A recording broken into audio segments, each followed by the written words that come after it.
2023년 9월 3일 연중 제22주일 제1독서 에레미야서 20장 7절에서 9절의 말씀입니다. 주님, 당신께서 저를 깨시어 저는 그 게임에 넘어갔습니다. 당신께서 저를 압도하시고 저보다 우세하시니 제가 날마다 놀림감이 되어 모든 이에게 조롱만 받습니다. 말할 때마다 저는 소리를 지르며 폭력과 억압뿐이다 하고 외칩니다.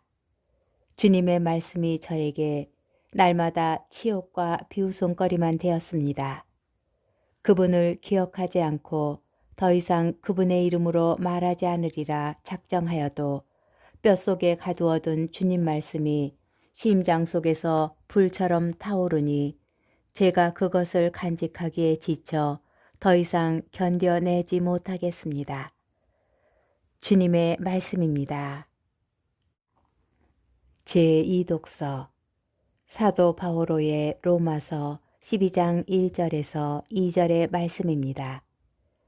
형제 여러분, 내가 하느님의 자비에 힘입어 여러분에게 권고합니다. 여러분의 몸을 하느님 마음에 드는 거룩한 산제물로 바치십시오. 이것이 바로 여러분이 드려야 하는 합당한 예배입니다. 여러분은 현세에 동화되지 말고 정신을 새롭게 하여 여러분 자신이 변화되게 하십시오. 그리하여 무엇이 하느님의 뜻인지, 무엇이 선하고 무엇이 하느님 마음에 들며 무엇이 완전한 것인지 분별할 수 있게 하십시오. 주님의 말씀입니다.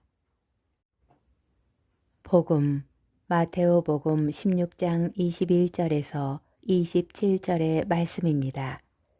그때 예수님께서는 당신이 반드시 예루살렘에 가시어 원로들과 수석 사제들과 율법 학자들에게 많은 고난을 받고 죽임을 당하셨다가 사흘날에 되살아나셔야 한다는 것을 제자들에게 밝히기 시작하셨다.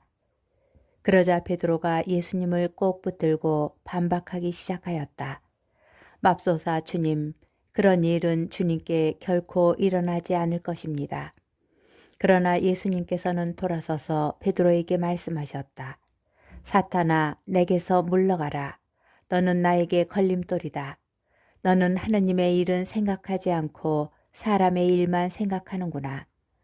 그때 예수님께서 제자들에게 말씀하셨다. 누구든지 내 뒤를 따라오려면 자신을 버리고 제 십자가를 지고 나를 따라야 한다. 정녕 자기 목숨을 구하려는 사람은 목숨을 잃을 것이고 나 때문에 자기 목숨을 잃는 사람은 목숨을 얻을 것이다. 사람이 온 세상을 얻고도 제 목숨을 잃으면 무슨 소용이 있겠느냐? 사람이 제 목숨을 무엇과 바꿀 수 있겠느냐? 사람의 아들이 아버지의 영광에 쌓여 천사들과 함께 올 터인데 그때에 각자에게 그 행실대로 갚을 것이다. 주님의 말씀입니다. 오늘의 묵상. 지난주일 복음에서 예수님께서 당신을 메시아로 고백한 베드로 사도를 두고 다음과 같이 칭찬하셨습니다. 너는 행복하다. 살과 피가 아니라 하늘에 계신 내 아버지께서 그것을 너에게 알려주셨기 때문이다. 너는 베드로이다. 내가 이 반석 위에 내 교회를 세울 터인즉 저승의 세력도 그것을 이기지 못할 것이다. 그런데 곧바로 이어지는 단락인 오늘 복음에서는 베드로를 심하게 나무라십니다. 사탄아, 내게서 물러가라. 너는 나에게 걸림돌이다. 너는 하느님의 일은 생각하지 않고 사람의 일만 생각하는구나. 두 단락의 연속성을 고려할 때 베드로에게 내려진 두 평가가 극명하게 엇갈린다는 점이 눈에 띕니다. 저승의 세력도 이겨낼 교회의 반석으로 뽑힌 베드로였지만 곧바로 사탄이요 예수님의 걸림돌이라는 비난을 받게 됩니다. 또 하느님의 계시로 예수님의 본 모습을 알아보게 된 베드로였지만 얼마 지나지 않아 하느님의 일을 전혀 고려하지 않는 자로 취급을 받습니다. 도대체 그 짧은 시간에 무슨 일이 일어났던 것일까요?